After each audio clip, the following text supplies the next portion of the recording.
अस्सलाम वालेकुम दोस्तों, मेरा नाम एहतिशाम अफजल है और आप देख रहे हैं नॉलेज वर्ल्ड। दोस्तों, आज़ादी एक बहुत बड़ी नेमत है। हर कोई आज़ाद रहना चाहता है, लेकिन हम में से बेशतर अफराद को कुछ कवायद ज़वाबित की पाबंदी भी करनी पड़ती है। मिसाल के तौर पर आप किसी ऐसी रियासत या शहर में रह रहे हों जिसके कवानीन से आप इत्तफाक नहीं करते, तो आप अलहदा रहने को तरजीह देंगे। दोस्तों, आज़ाद होना इतना आसान नहीं है जितना लगता है। आज हम मुतअद्दिद ममालिक को देख रहे हैं जो कि आज़ादी की जदोजहद में लगे हुए हैं।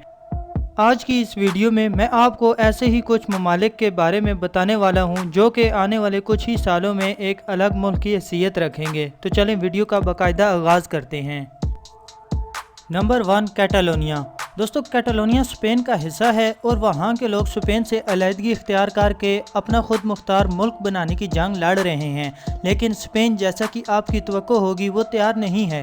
दोस्तों, ये मसला उस वक्त शुरू हुआ जब 9 जून 2017 में कैटालोनिया के प्रेसिडेंट कार्लोस ने 1 अक्टूबर 2017 को कैटालोनिया के अंदर स्पेन से अलग होने के मुद्दे पर रेफरेंडम पर बात करते हुए नतीजा अपने हक में आने पर सिर्फ 48 घंटे के अंदर कैटालोनिया को एक आज़ाद मुल्क बनने की बात कर दी। लेकिन 30 सितंबर 2017 को, यानी कि रेफरेंडम से एक दिन पहले, स्पेन की हुकूमत ने कैटालोनिया को हर तरफ से घेर लिया गया और कैटालोनिया को एक छावनी में तब्दील कर दिया गया और इन तमाम पोलिंग बूथ्स को भी अपने कब्जे में ले लिया जहां पर अगले दिन वोटिंग होने वाली थी। लेकिन इन सब के बावजूद अगले दिन कैटालोनिया के लोग वोटिंग के लिए निकले और 90% वोट अलहदगी के हक में पड़े।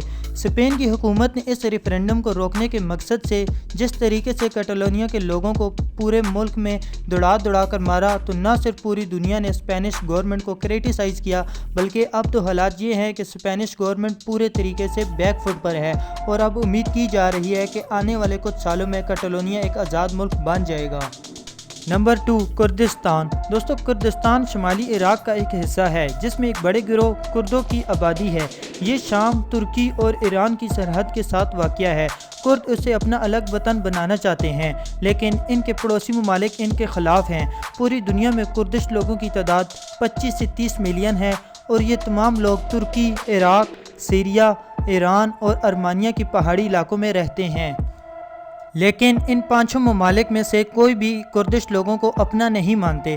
1978 में अब्दुल्ला ओकलान नाम के एक कुर्दिश लीडर ने अपनी एक पार्टी बनाते हुए कुर्दिस्तान को एक अलग मुल्क बनाने की बात कर दी, तो तब से ही कुर्दिश लोग अपनी आज़ादी के लिए जदोजहद कर रहे हैं।